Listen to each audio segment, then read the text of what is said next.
Well, hey gardeners, it's Destry. Welcome back to my Oregon yard.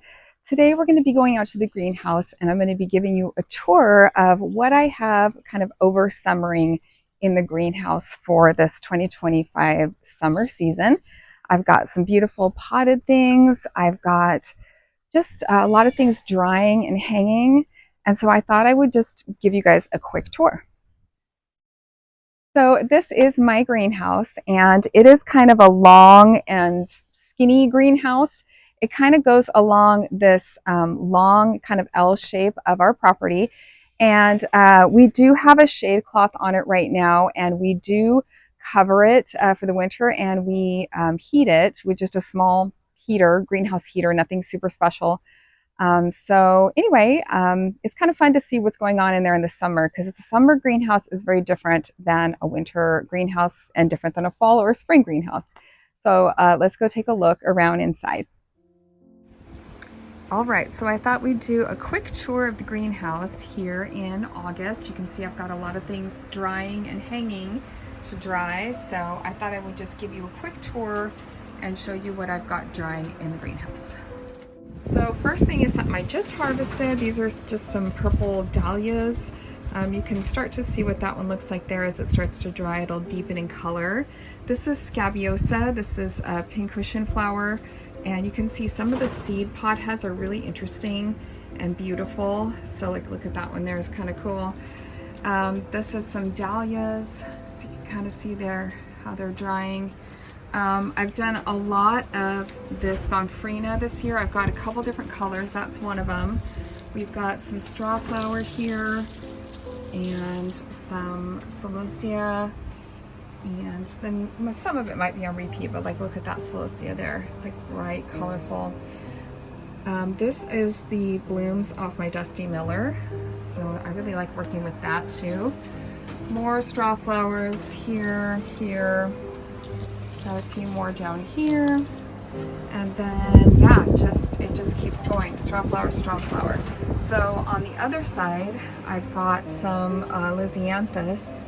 I'm excited to see how these dry, just because I think they're going to be so dark and kind of like spooky Halloween. I don't know. I'm excited for those.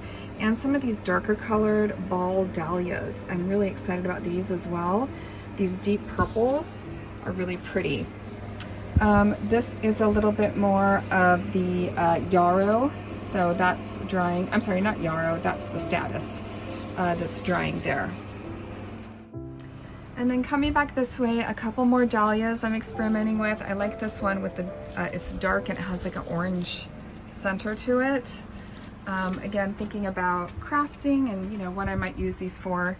Here's another color of that gomphrena. You guys, isn't that beautiful? It's just the most gorgeous, warm purple. I just love it. It's so pretty. And then I have a more pale purple here of a different variety as well, but I'm getting a lot of that purple. So it's been fun experimenting with trying to dry some of the dahlias too. Now I know you can also use silica gel and other things. Here's some drumstick flower, but I haven't tried that yet. So I'm just still experimenting with what I'm doing now, which is the drying hanging upside down. Now I did just clip and hang these today. These are some hydrangeas. There's different ways you can do it. You can definitely put them in a vase and just enjoy them and then let them, you know, like dry naturally in a vase as the water evaporates in a vase. I'm not doing that. I'm not going to spend the time. I'm just going to turn them upside down and see what happens. I'm hoping that they will retain their color because I'm harvesting them, you know, a little bit early before they turn. So we'll see. One epic fail, you guys, my Japanese maple got too much sun. I need to get it out of this area ASAP. So there's a little greenhouse fail. Even though I do have the shade cloth on, it just gets so darn hot and it just was not a good spot for a more shade loving plant. The mandevilla is doing good though. It's very happy and it's all climbed up my little cart here. A bit of maintenance I did in the greenhouse recently is this agave. I trimmed off some of the bottom leaves that had gotten a really bad I think frost burn in the winter. So I'm not gonna leave it out in the greenhouse this year. I'm gonna have to find a place to bring it inside. So I trimmed off and groomed up the aloe, and I think it's looking good in all that sun. Tree, you guys, I have a couple little baby olives. Now I did try to hand pollinate this when it went, so I would really like to get, see I only got a couple, there's like 3. I would like to get another olive tree. I think I'd have more success with pollination if I had a few of them. So, and this one is getting so big. I mean, it's beautiful in this pot, but it's almost like at some point it's maybe gonna have to go in the ground. So we'll see, but I've tried to take a cutting of it and root it, and it did not work for me. So if you have any olive tree growing tips for me, please drop them in the comments. And I did a little upkeep on this cute little, oh, I've got one bad leaf there. Here, let me take that out. My little fairy garden. So I put this little figurine in there. He's really cool. And I cleaned up some of the, I don't know, some of the plantings and the rocks and stuff like that. I did want to show you this one though. Look at the bloom on this guy. Isn't it beautiful? So wait, this is not focusing. There we go. Isn't that stunning? It's like, here, let me show you what I can do. Let me just show off for a minute. I was a little worried about it because down here, I mean, it's not great. It's like, you know, it's okay, but I did repot it and it seems like it's doing better since then. And then quick update on my heirloom mums. Everybody's doing good. I don't know that the pinching did much. I don't know if it really encouraged more branching, but I'd like to believe it did. But yeah, they're all looking really good. Now, this Japanese maple is probably my best looking one right now, and it gets a lot of shade, but it still gets the warm temperatures. So I'm not sure why this one did so well and not the other one. Probably just the amount of light. So anyway. And then down here, you guys, I've got all of my my amaryllis bulbs, and I've got quite a collection here. And 2 of them actually bloomed this summer. I had 2 different amaryllis bulbs that bloomed this summer, so that's been kind of fun.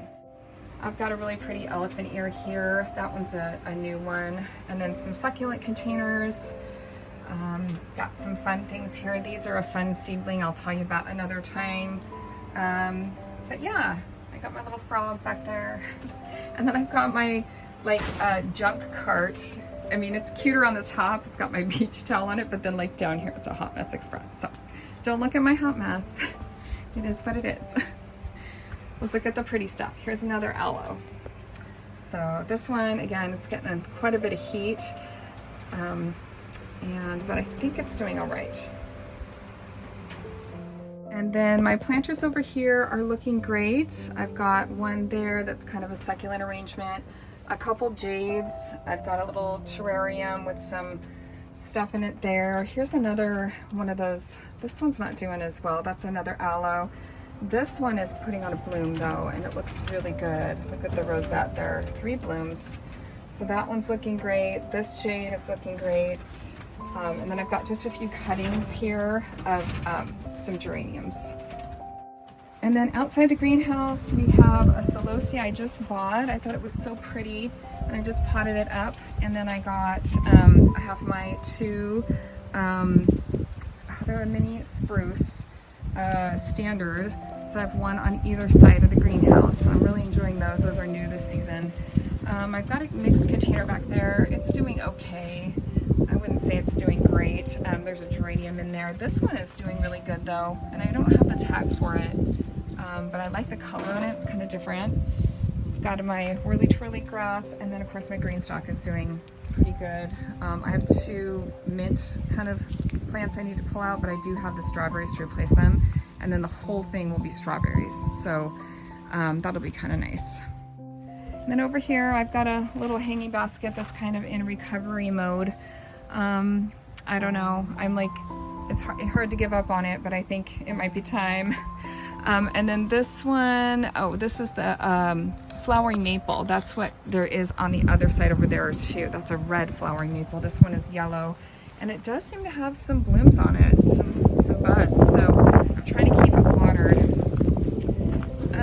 Let's see. I forget what this one is, you guys. This one's new this year, and I need to get it in the ground. I probably need to come in here and too, but it's still blooming and I really am enjoying it. I'm trying to see if I have the tag. I don't see it. Anyway, it's a perennial, so I'm gonna get it in the ground soon. And this is also a perennial dianthus, and I really like this one. It puts off some taller stems that I can use in arrangements. So I potted 2 of those up in containers this year. All right, friends. Well, now that you've seen what's in my greenhouse, I hope that you liked hanging out and doing that. So be sure to check out this video next. It goes into different details about drying flowers and just more information that you're going to want to have. So go ahead and check this one out. And if you need me, I'll be yardening. See you guys next time. Bye.